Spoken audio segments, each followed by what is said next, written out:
Hello दोस्तों, मेरा नाम है प्राजिता और आपका बहुत बहुत स्वागत है विद्यार्थी.in में। और सबसे पहले बताइए, आप सब कैसे हैं? सब अच्छे हैं? बिल्कुल ठीक है। ठीक है भाई, आप अच्छे हो तो भाई मैं भी अच्छी हूँ।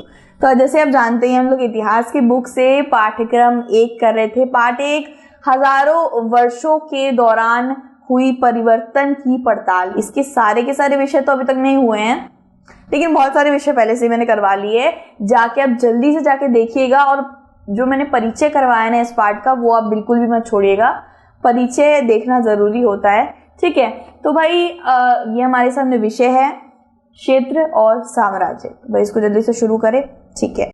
तो हम देख लेते हैं, हमारा हथियार चल रहा है। जी हाँ, चल रहा है। तो अब बहुत एक छोटा सा उदाहरण देके मैं आपको समझा रही हूँ। देखिए, 700 से लेकर 750 तक ये आपका 1000 वर्ष पड़ जाता है, ठीक है। तो इस वक्त पे हमने तो बात करी कि भाई बहुत सारी भाषाएं बदली हैं और बहुत सारे लोग इधर से उधर आ रहे थे। बहुत से लोग कृषि बन रहे थे, कोई कुछ बन रहे थे, बदलाव हो रहे थे।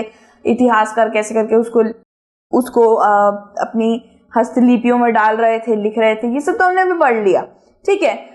अब इस वक्त पे, अब जानते हैं इस वक्त पे हमारा संविधान तो बना नहीं था भाई, बहुत पुरानी बात चल रही है। उस वक्त पे गांधी जी भी शायद पैदा नहीं हुए होंगे।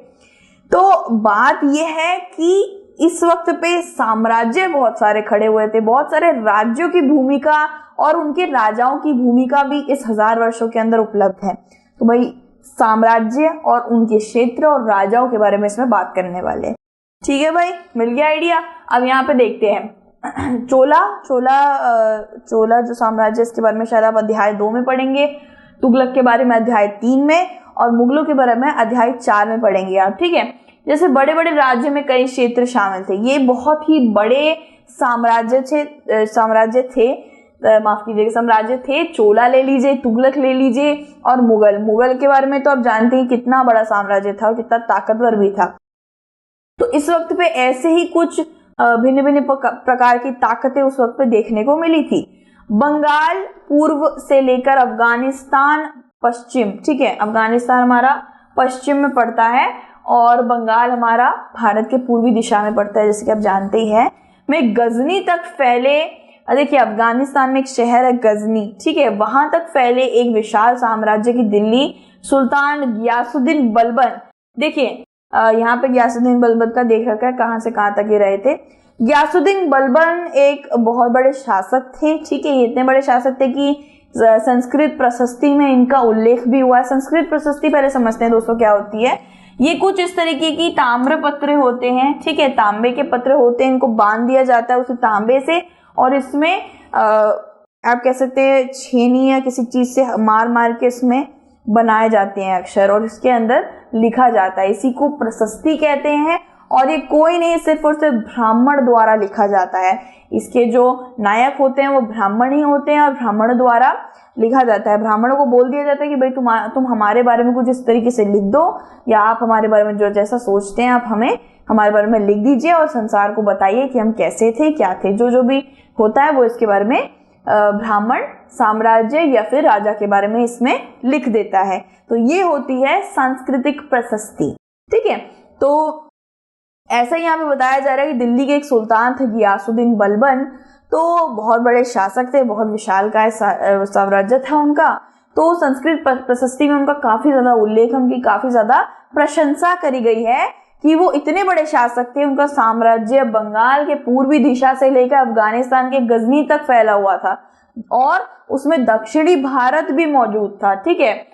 ये इसके शासक थे, इनकी बहुत प्रशंसा करी हुई है उसके अंदर, प्रशस्ति के अंदर, और इसमें पूरा दक्षिण भारत भी इसमें शामिल था। तो आप सोच सकते हैं कितना बड़ा साम्राज्य रह चुका है इनका।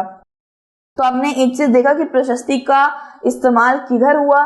प्रशस्ति का इस्तेमाल राजा के बारे में हुआ। राजा के जो भी अभी हमें पढ़ा कि राजा ये था वो था, उसने इतना बड़ा साम्राज्य ले रखा था, तो राजा के बारे में प्रशस्ति में लिखा हुआ था। तो आपको पता चल ही गया होगा कि प्रशस्ति के लिए विषय कौन कौन से होते थे। राजा की निजी जिंदगी, राजा के बारे में, उसके साम्राज्य के बारे में, उसकी आर्थिक स्थिति के बारे में, ये सब ब्राह्मणों द्वारा लिखा जाता था। तो वही आपको याद करना है कि ये कुछ साम्राज्य थे जो उस वक्त उत्पन्न हुए थे। तुगलक जो आप देखिए, पार्ट 3 में पढ़ेंगे, इसके बारे में पार्ट 2 में पढ़ेंगे, उसके बारे में पार्ट 4 में पढ़ेंगे।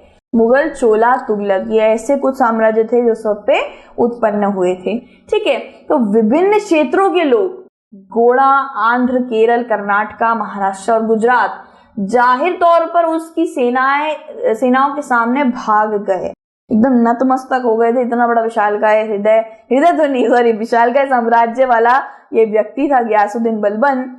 इसके आगे केरल, कर्नाटका के लोग, महाराष्ट्र के लोग, सबने भाई नतमस्तक हो गए थे, सब पलायन कर बैठे थे, इतना ज्यादा ताकतवर था। ठीक है, 700 सदी की बात करते हैं, तब तक क्षेत्रों में विशिष्ट भौगोलिक आयाम और उनकी अपनी भाषा और सांस्कृतिक विशेषताएं दिखी। देखिए, उस वक्त पे अगर आप अभी का भारत भी देखें तो आपके अभी के भारत में भी दिखेगा कि हर एक राज्य, हर एक शहर के अंदर एक अलग बोली बोली जाती है। 2000 से ऊपरी भाषाएं हैं हमारे भारत में, और 22 लैंग्वेज कह रही थी, लैंग्वेज भी है यार भाई, 22 ऐसी भाषाएं हैं जो मानी जाती है मूल रूपी भाषा है, और जो भाषाएं मदर टंग कहलाती हैं। ठीक है, तो मदर टंग को अगर मैं हिंदी में बोलूंगी तो वो मम्मी की जुबान लगेगी तो अब मदर टंग ही समझ जाइए। ठीक है, तो भाई कुछ ऐसी भाषाएं हैं जो बच्चा बढ़ते हुए बोलता रहता है, कुछ ऐसी भाषा है जो एक ही भाषा इस्तेमाल होती है, हिंदी, जो आप किसी भी भारत के कोने में चले आप हिंदी बोल पाएंगे और सबसे वार्तालाप कर पाएंगे। तो 2000 से ऊपर भाषाएं, कितनी सारी भाषाएं, तो भाषाओं के साथ संस्कृति भी आती है, और इस वक्त पे सांस्कृतिक, भाषा, हर तरीके की चीजें हमें दिखी थी। और अब जैसे आप जानते ही हैं कि अगर एक साम्राज्य एक राजा के भीतर काम कर रहा है, एक साम्राज्य राजा के भीतर है, तो उसके अंदर कितने अलग अलग प्रकार के, विभिन्न प्रकार के लोग रह रहे होंगे, और उनकी क्या रह रही होगी, उनकी एक तरीके से संस्कृति भी होगी। जैसे कि महाराष्ट्र के लोग रह रहे हैं तो भाई वो आप कह सकते हैं महाराष्ट्र में तो बहुत सारे त्योहार होते हैं, गणेश चतुर्थी बना रहे हैं। अगर हिंदू रह रहे हैं, थोड़े बहुत हिंदू तो सभी होते हैं वैसे, अगर आप ले लीजिए बंगाली रह रहे हैं तो भाई वो दुर्गा पूजा बना रहे हैं। तो एक सांस्कृतिक झलक हमेशा से भारत में दिखी है, और 700 से 1000, ये जो 1000 साल की सदी है, इसके अंदर भी बहुत सांस्कृतिक झलक दिखने लग गई थी, और बहुत से भौगोलिक क्षेत्र भी दिखने लग गए थे कि उनको कहीं पे जंगल रहने देते हैं,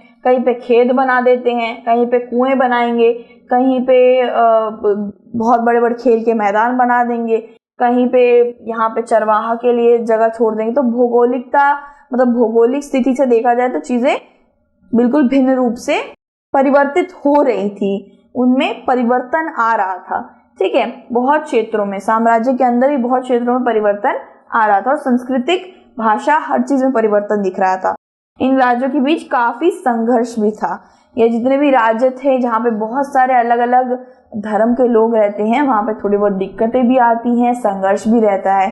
ठीक है, क्योंकि कभी कभार किसी की भावनाओं को ठेस पहुंच जाता है, यार तुम ये त्योहार क्यों बना रहे हो आज, ये हमारे घर के आगे इतना गंदगी मत करो, ये वो, बहुत दिक्कतें तो होती ही हैं। ठीक है, कभी कभी चोला, खिलजी, तुगलक और मुगल और राजवंश विविध क्षेत्रों वाले साम्राज्य का निर्माण करने में सक्षम थे। ऐसा नहीं है कि हर कोई साम्राज्य सक्षम रहता है, कभी कभी किसी साम्राज्य का बहुत बुरी तरीके से ढलाव हो जाता है, तो कभी कभी कोई साम्राज्य बहुत चुनौतियां पार कर करके इतना बड़ा बन जाता है कि उसको शिकस्त देना काफी ज्यादा बिल्कुल नामुमकिन टाइप ही हो जाता है। तो अगर बात करें तो मुगल उनमें आते हैं, मुगल को शिकस्त देना और खिलजियों के परिवारों को शिकस्त देना काफी ज्यादा नामुमकिन था, क्योंकि वो लोग बहुत ज्यादा ताकतवर थे। ठीक है, तो ऐसा नहीं कि सारे साम्राज्य ही बहुत ज्यादा सफलतापूर्ण चले हैं, कुछ गिरे हैं, कुछ उठे भी हैं। ये सब चीजें, ये छोटी छोटी चीजें भी भाई इतिहासकारों को लिखनी पड़ती थी। कौन गिरा, किसने कितने राज्य थे, किसके कितने दरबारी थे, सब कुछ लिखना पड़ता था। 1750 की बात है यार, 1000 साल कोई छोटी बात नहीं है। तो ये सभी साम्राज्य समान रूप से स्थिर या सफल नहीं थे। यही मैंने आपको बताया कि हर कोई स्थिर या सफल हो ऐसा नहीं रह सकता। या तो कोई बड़ी जल्दी पलायन कर जाता है, बड़ी जल्दी गिर जाता है, या तो कोई बहुत ज्यादा सक्षम रहता है, या तो कोई बहुत ज्यादा दुर्बल भी रहता है, तो वो चलता जाता है। ऐसी भी चीजें होती है। ठीक है, कई क्षेत्रों को बड़े और छोटे राज्यों की विरासतों के साथ छोड़ दिया गया तथा जिन्होंने उन पर शासन किया था। कई राज्य को तो किसी ने हाथ तक नहीं लगाया, उनको ऐसे का ऐसा ही छोड़ दिया। जो राजा उधर रहता था वो मर गया और उसके बाद उसको ऐसे छोड़ दिया और वहां पे वो ऐसे ही रहता गया। ठीक है, उस पर किसी ने हाथ ही नहीं डाला। ऐसे भी बहुत राज्य रह चुके जिसपे किसी को दिलचस्पी ही नहीं रही। ठीक है, तो बात करी जाए राज्यों के राजाओं की और उनके साम्राज्य की, कुछ कुछ सफल रहते हैं और कुछ कुछ क्या हो जाते हैं, असफल रहते हैं। ठीक है, ये सब चीजें उस वक्त पे इतिहासकारों को सब कुछ दर्ज करनी पड़ी थी। कई क्षेत्र विशिष्ट और साझा परिवारों से भरे हुए थे। शासन के क्षेत्र में, अर्थव्यवस्था के प्रबंध, कुलीन संस्कृति और भाषा में। देखिए, ऐसे भी बहुत जगह थे जहां पे जिनको युद्ध कला नहीं पसंद थी और बिल्कुल अत्याचार, ये सब नहीं, शोषण वोषण कुछ पसंद नहीं था। वो लोग बस कलाकृतियां करना, सांस्कृतिक चीजों को आगे बढ़ाना, भाषाओं की एक अलग पांडुलिपि बनाना, हर चीज मतलब त्योहारों को रंगना, ये सब चीजों में वो लोग शामिल रहते थे। ठीक है, और मंदिरों का, ऐसे भी बहुत से राज्य होते थे जिसमें हर जगह बस मंदिर ही मंदिर है, जो सिर्फ आप कह सकते हैं तीर्थ स्थल माने जा रहे हैं। तो राज्य की बात करी जाए तो बहुत अलग अलग भिन्न भिन्न प्रकार के राज्य होते हैं। ठीक है, अगर आप एक छोटा सा उदाहरण लेंगे तो ये मेरा राज्य है। ठीक है, मैंने पहले हड़प करा, किसको हड़प करा, मैं सोचने दीजिए, मैं राजा बनी हूँ 2 मिनट के लिए, तो थोड़ा सा भाई मुमकिन सा नहीं लग रहा है मुझे, थोड़ा सा नामुमकिन से लग रहा है, मेरे को दिमाग में अभी आ नहीं रहा है मैं कौन सा राज्य चुनूं जो तो भाई अगर भारत की बात करें तो हर जगह सांस्कृतिक प्रदर्शन, हर जगह ये सब लोग अपना एक अलग अलग त्योहार बनाते हैं, भाषा सबकी अलग अलग है। ठीक है, तो वही ले लेते हैं, बंगाल को ले लेते हैं। बंगाल में काफी ज्यादा सांस्कृतिक प्रदर्शन दिखाया जाता है। ऐसा नहीं है बंगाली हो, ऐसा नहीं है, बस मैंने ले लिया। ठीक है, तो ये ले लिया। एक जगह है, आप ले लीजिए, यहाँ पे मैंने ले लिया औरंगाबाद ले लिया। ठीक है, वहां पे ज्यादा त्योहार बनाए जाते हैं, बनाए भी जाते हैं तो मुझे नहीं पता इतना कितने। बाकी एक जगह मैंने ले लिया महाराष्ट्र। तो सबके अलग अलग त्योहार और संस्कृति है। मेरा साम्राज्य तो बिल्कुल फल फूल गया, बिल्कुल एकदम, अगर अंग्रेजी में बोला जाए तो सेकुलर बन गया। बहुत सी अलग अलग भाषा के मार लोग रह रहे हैं, तो चुनौतियां भी उतनी ही आती है। उनको अच्छे से संभालना, उनको अच्छे से नियंत्रण करना, वो भी होता है। ठीक है, तो ऐसे भी बहुत से राज्य थे जो सांस्कृतिक और तीर्थ स्थल, इन सब चीजों में बहुत ज्यादा घुसे हुए थे, और ऐसे भी बहुत राज्य थे जो बहुत ज्यादा राजकोष से भरे हुए थे। सब राज्य अलग अलग तरीके के होते हैं। ठीक है, किसी राज्य में व्यापार बहुत ज्यादा चलता है, किसी राज्य में आप देख सकते हैं खेत बहुत है, किसी राज्य में बहुत सारा आप कह सकते हैं संसाधन बहुत है। तो अलग अलग राज्य साम्राज्यों के भीतर रहते थे, और जैसे कि मैंने आपको बता दिया, कोई कोई साम्राज्य गिर जाते थे, कोई कोई साम्राज्य का पतन हो जाता था। ऐसा नहीं कि सब साम्राज्य बिल्कुल एक जैसे रहते थे। ठीक है, तो ये सब चीजें इतिहासकारों को देख के चलनी पड़ती थी। इसके बाद वाला जो विषय आएगा वो है पुराने और नए धर्म। अब हमने भी सांस्कृतिक विषय के ऊपर बात कर ली है, राजा और साम्राज्यों के ऊपर बात कर ली है, थोड़ा धर्म के बारे में बात करेंगे जो नए और पुराने बने हैं। ठीक है, तो भाई दूसरी वीडियो में हम जल्दी से आपसे मिलते हैं। अपना ध्यान जरूर रखिएगा, खुश रहिएगा, take care and bye bye.